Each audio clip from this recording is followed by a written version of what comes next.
Mi nombre es Ariel Quiroga y he sido un hombre de teatro. Eso quiere decir ser hombre de teatro que uno ha incursionado en todas las disciplinas que alberga el hecho teatral, aunque me he dedicado con más específicamente a otras. He sido actor, durante muchos años actué en obras importantes con directores que realmente eran importantes y después me dediqué a la dirección escénica.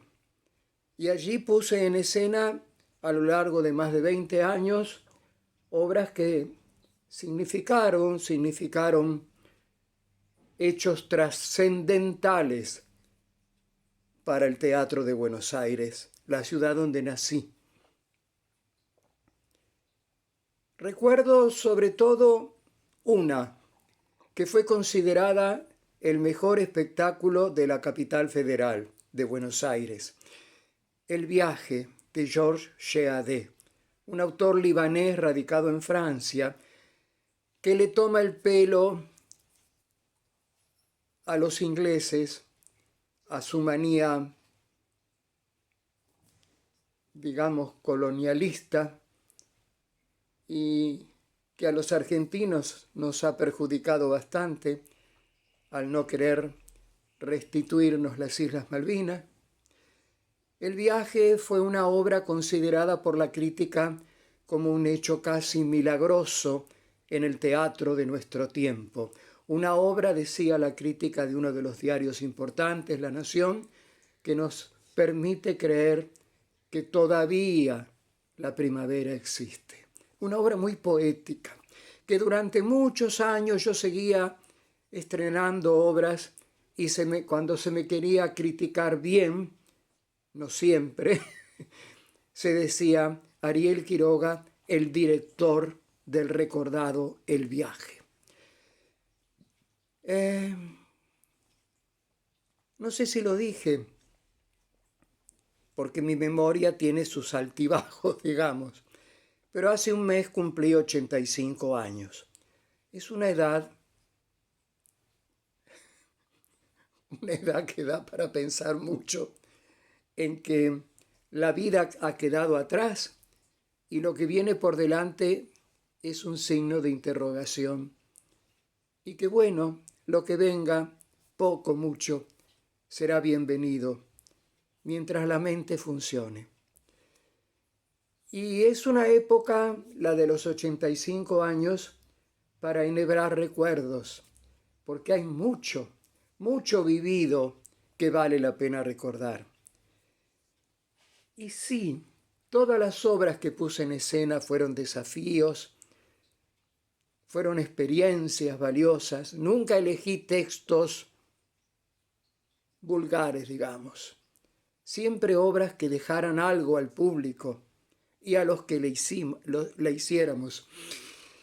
Pero de todas las experiencias mías en el teatro, hay una que atraviesa mis recuerdos nocturnos, que no hay noche que no recale en esa historia, la del tuba. ¿Qué fue el tuba?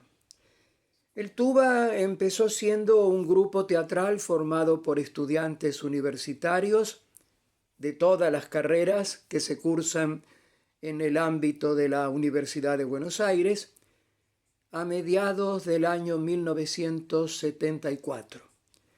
Llego por una de esas circunstancias así fortuitas a entrevistarme con un director de cultura improvisado que no entendía nada, y ahí nomás en esa entrevista le propongo crear un teatro universitario de repertorio. Me dijo que sí, como me pudo haber dicho cualquier otra cosa. Pero lo cierto es que unos meses después, ese proyectado teatro universitario estaba funcionando con más de 100 jóvenes estudiantes de medicina, de abogacía, de ciencias económicas, de veterinaria, de filosofía y letras. Y no sabían para qué ¿Para qué habían sido convocados? A integrar un teatro que todavía no existía. Pero lo cierto es que ese teatro existió 9 años. Unas 1.100 representaciones hechas ante el público, ante públicos masivos. ¿Cuánta gente venía a ver los espectáculos del Tuba? El Tuba se empezó llamando Teatro Universitario de Buenos Aires. Como existían ya desde tiempo inmemorial en todo el mundo el Teatro Universitario de Bratislava, el Teatro Universitario de los Balcanes, el Teatro Universitario de París, el Teatro Universitario de Nueva York. Y sobre todo los teatros universitarios españoles, que tenían un antecedente, la Barraca, el teatro creado por Federico García Lorca, que recorrió los caminos de España en un carromato y que duró poco tiempo, como la vida de Federico. Pero este teatro universitario de la Universidad de Buenos Aires, nada menos, la gran Universidad de Buenos Aires, logró existir 9 años y hizo tantas cosas. Así, casi improvisadamente, se montaron obras clásicas, hasta un Shakespeare fácil, la comedia de los errores, que se llegó a dar en la Facultad de Derecho de la Universidad de Buenos Aires y que enloqueció al estudiantado. O El Atolondrado, la primera obra escrita con el seudónimo de Molière, aquel tapicero, me equivoco, no era zapatero, era tapicero, Jean-Francisco Poquelin, con el seudónimo de Molière, escribió una comedia a la italiana tan divertida. ¿Cómo se reía el público? Hacer reír al público desde un teatro universitario, con entrada libre y gratuita. Nadie tenía que pagar nada para acceder a los espectáculos que montábamos en un viejo edificio de la universidad que había sido centro de estudiantes de medicina cuando se creó ese edificio, Corrientes al 2038, lleno de ratas, de mugre, pero no importa. Hacíamos teatro para el público en general, pero para los estudiantes, estos estudiantes que se habían convertido así, a la sanfazón, en actores y algunos casos muy buenos actores, estos estudiantes le daban funciones teatrales, iban con todo a cuestas, arriba de un camioncito, con los decorados, con la utilería, a todas las facultades. No dejamos una sola de ir, a llevarle los espectáculos al estudiantado. Y así fue como en el aula magna de la Facultad de Medicina, hermosa aula magna, estrenamos El farsante más grande del mundo, de un autor irlandés, John Synge. Y en Derecho hicimos muchas funciones.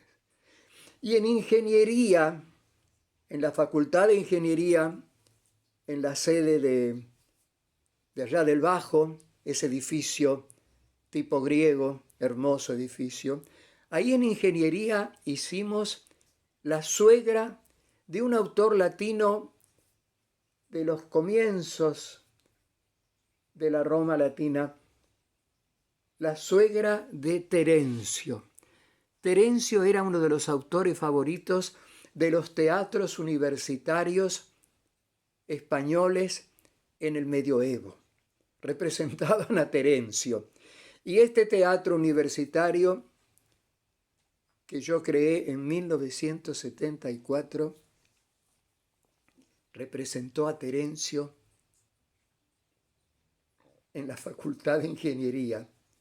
Y después esa obra, La suegra de Terencio, la llevamos a los hoteles de Chapadmalal, allá en la costa, y la vio el público veraniego que estaba paseando, veraneando en Mar del Plata.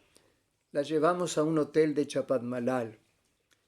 Y después la suegra de Terencio, junto con los cautivos de Plauto y el díscolo de Menandro, un autor totalmente desconocido en ese momento en Buenos Aires y que sigue siendo un desconocido, Menandro, el díscolo de Menandro, en la cual se basó Molière para crear su última obra, El Misántropo. Esas tres comedias clásicas, La suegra, Los cautivos, que era muy brava, el padre que había vendido a su propio hijo y que quería recuperarlo, un desaparecido en la antigüedad. La suegra de Terencio, Los cautivos de Plauto y el díscolo de Menandro los llevamos por 2 semanas consecutivas al Teatro Nacional Cervantes.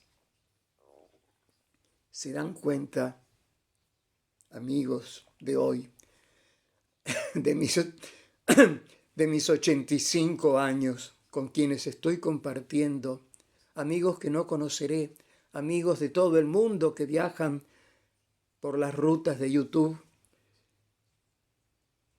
Esas 3 comedias clásicas las hicimos en el Teatro Nacional Cervantes, un teatro universitario que tuvo su cartel Teatro Universitario de Buenos Aires en la pared del histórico Teatro Cervantes y dentro de su hermoso vestíbulo, donde están, no sé si están todavía, los retratos de Milagros de la Vega, de Ernesto Bianco o de Violeta Antier. El Teatro Universitario de Buenos Aires fue a Córdoba, la Universidad de Córdoba, a representar un autor argentino ejemplar, don Armando Discépolo. En el Pabellón de las Américas, dentro de la Universidad de Córdoba, representamos Estéfano, hermosísima obra, con un mensaje. El padre frustrado le confía al hijo escribir lo que él no pudo escribir. Es el legado de un padre que no logró el triunfo al hijo estudiante, que mediante el estudio va a llegar a concretar lo que el padre no pudo. Y fuimos al Teatro Auditorium de Mar del Plata, muchos años antes de que yo soñase que iba a terminar mis días en Mar del Plata, donde estoy viviendo ahora, hace ya 18 años. Pero en 1982 fuimos invitados por la Universidad Nacional de Mar del Plata a actuar en el Teatro Auditorium. Y allí también llevamos Estéfano de Discépolo, porque era una obra que prácticamente era como nuestro estandarte, nuestra carta de presentación. Una obra que confiaba en un estudiante universitario el destino que el padre no había podido alcanzar. Y sí, tengo muchos recuerdos, muchos. Hicimos tantas cosas en 9 años, un teatro universitario salido de la nada, formado por jóvenes universitarios y un director con mucha experiencia en el teatro, pero en el teatro, digamos, profesional. En ese teatro independiente donde yo había estado muchos años, tenía visos de teatro profesional. He actuado junto a Alejandra Boero, a Héctor Alterio, gente que desde el escenario dictaba cátedra. Y esa cátedra que me dictaron, yo traté de inculcarla a mis jóvenes discípulos del teatro de la universidad. Nunca traté de convertirlos en actores. El que estudiaba Derecho, que siguiera en sus estudios de Derecho. El que estudiaba Geología, que siguiera con las piedras, con la geología. Pero en ese respiro, en ese descanso, algunos meses, algunos estuvieron los 9 años, los menos. Algunos estaban un año, algunos meses, algunas semanas, participando de ese teatro universitario, hasta que se cansaban, hasta que se iban solos. No había que echarlos, a los que molestaban por ahí, que no entendían que ese teatro se había creado para dictar una cátedra sobre teatro desde la Dirección de Cultura, no desde un campus, no desde una clase, desde una Dirección de Cultura. Un director, que en ese momento era joven todavía, se permitió crear un ámbito donde se celebraba al teatro como una fiesta, donde se inculcaba el amor por las cosas. Yo quería y pretendía, y creo que lo logré en gran medida, que los participantes, los jóvenes participantes del teatro de la universidad, amasen las tareas de ese teatro como después iban a tener que amar la abogacía, la medicina o las letras. Todo a través de amar poderosamente algo. Entonces en el teatro no había distingos de categorías. Había mejores actrices o mejores actores, pero esos no eran los importantes. Los importantes eran los que querían participar en todas las tareas, en serruchar maderas, porque yo, el director, serruchaba maderas, en arrastrar decorados por la calle para ir a hacer una función, vaya a saber en dónde, porque el director iba arrastrando decorados por la calle, en limpiar el teatro, porque el teatro, ese edificio de Corrientes 2038, estaba tan lleno de mugre. No hablemos de las ratas, que hasta algunas llegaron a ser nuestras amigas. Por favor. Cuánta lucha y cuánto fervor. Y lo único que puedo decir de negativo es que ese fervor, cuando al final cerramos el teatro, un 5 de junio de 1983, lo tuvimos que cerrar porque nos impedían hacer una segunda gira a Mar del Plata, donde íbamos a estrenar una importantísima obra de un autor argentino que todavía no ha sido estrenada. Ahora en 2025 todavía no se ha estrenado en Buenos Aires El Gajo de Enebro de Eduardo Mallea. Pero la íbamos a llevar a Mar del Plata junto con una obra clásica, con Fantasio de Alfred de Musset. Y nos obligaron prácticamente a cerrar el teatro. No podíamos seguir donde la universidad, que finalmente nos dio su nombre, en la mitad, en la 5ª temporada, llegó desde el rectorado de la universidad una orden, no escrita creo, verbal: dejen de llamarse Teatro Universitario de Buenos Aires, que no dice nada. Se tienen que llamar en los programas, en los afiches, Teatro de la Universidad de Buenos Aires. Sí, nos llamamos Teatro de la Universidad de Buenos Aires las 5 últimas temporadas, pero nunca nos incorporó a su historial. Si ustedes revisan, si alguien revisa los anales de la universidad, no hay existencia ninguna de que haya existido un ámbito 9 años seguidos que estrenó más de 100 obras, que se llamara Teatro de la Universidad de Buenos Aires. No existe, no existimos, y cuánto que existimos. Así que bueno, Estoy participando al mundo. No sé dónde va a parar YouTube con sus recorridos. Que hubo en Buenos Aires, en la Universidad de Buenos Aires, la importante Universidad de Buenos Aires, un lugar llamado Tuba. Así lo conocía el público, el Tuba. La gente hacía 2 cuadras de cola los sábados a la noche para ver las funciones en Corrientes 2038. En Corrientes 2038, ya les digo, un edificio viejísimo, hace ya muchos años, cuando nos fuimos nosotros, alguien decidió remodelar ese edificio.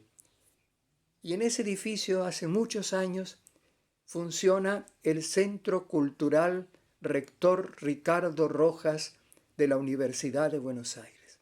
Un lugar donde se hace todo, de todo. Se estudia, se hacen proyectos, se hacen mesas redondas, se habla de teatro, se hacen algunas funciones teatrales, se hace escuela de teatro, algo que no se hizo en el Tuba. Íbamos a la improvisación, a la cosa tan espontánea, tan prodigiosa que puede llegar a ser el hacer teatro a partir de la improvisación. A partir de la improvisación hicimos Molière, hicimos Oscar Wilde, una tragedia florentina. Hicimos obras argentinas La ofensiva de Marta Lehmann, estuvo un año entero en cartel. Un año entero en cartel de un teatro universitario, cuando los teatros universitarios, por lo general, hacen 2 o 3 funciones a fin de cada temporada, durante el año ensayan. No, este teatro universitario, el Tuba, hizo un año entero una obra argentina, con un decorado inmenso, La ofensiva de Marta Lehmann, una autora que había fallecido muchos años antes en un accidente automovilístico.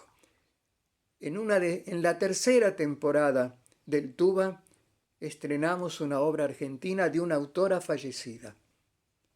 Y simultáneamente con la ofensiva que se daba todos los sábados a la noche y los domingos a la tarde, se hicieron 82 funciones en el año, se hacía un revival del teatro medieval español a través de las jácaras y mojigangas de Lope de Rueda, con justeza llamado padre del teatro español. Hacíamos teatro español antiguo y teatro argentino moderno. La ofensiva, una obra tan nacionalista, y no fue valorada por la universidad. No les importó. ¿Por qué? Por eso digo, existe el Centro Cultural Rector Ricardo Rojas, pero revísenlo, recórranlo. Yo antes de venirme a vivir a Mar del Plata lo recorrí bastante.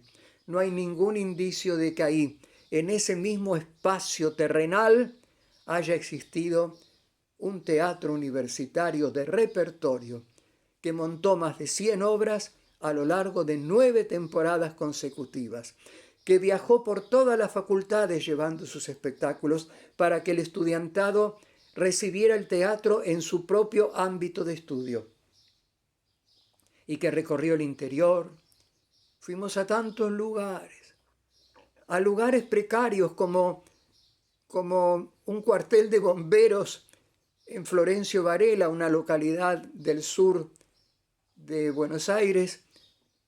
Al cuartel de bomberos de Florencio Varela llevamos El alma del suburbio, con poemas de Evaristo Carriego, obras, sainetes antiguos.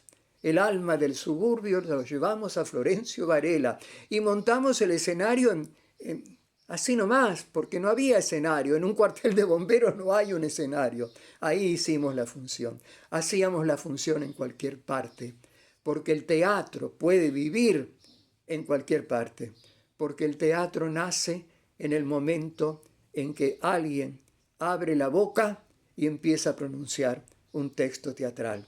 Sea un gran actor como lo fue, no sé, Alfredo Alcón o Ernesto Bianco, o como lo fue María Rosa Gallo o Inda Ledesma o Alejandra Boero. Cualquier gran actor diciendo un texto se pone a la par de una jovencita estudiante de ciencias económicas o un muchachito estudiante de ingeniería, y si los dos están recitando un texto que valga la pena, el teatro existe. El teatro existe en la medida en que exista un texto y alguien que lo diga con un mínimo de claridad para que le llegue al público. Mis recuerdos a los 85 años. Recuerdo mucho actrices que dirigí alguna vez, algunas que quise dirigir y no llegué a dirigirlas. Y pasó así.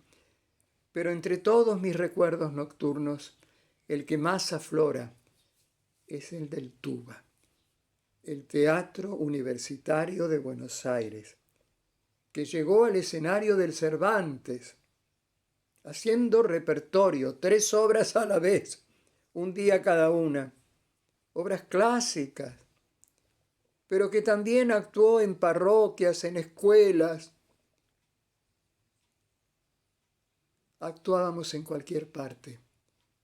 Pero el día que esta mente no recuerde más, o que este cuerpo deje de existir, que es lo más natural que ocurra, creo que no va a haber nadie que me sustituya para seguir recordando al Tuba. Por eso, creo que no me voy a mandar la parte, pero creo que es importante que este mensaje, junto con otros que andan dispersos por YouTube, sea guardadito, para que alguien alguna vez tenga la locura de Ariel Quiroga en agosto de 1974 y proponga en Buenos Aires o en cualquier otra ciudad argentina crear un teatro universitario de repertorio, que vale la pena que los teatros universitarios existan.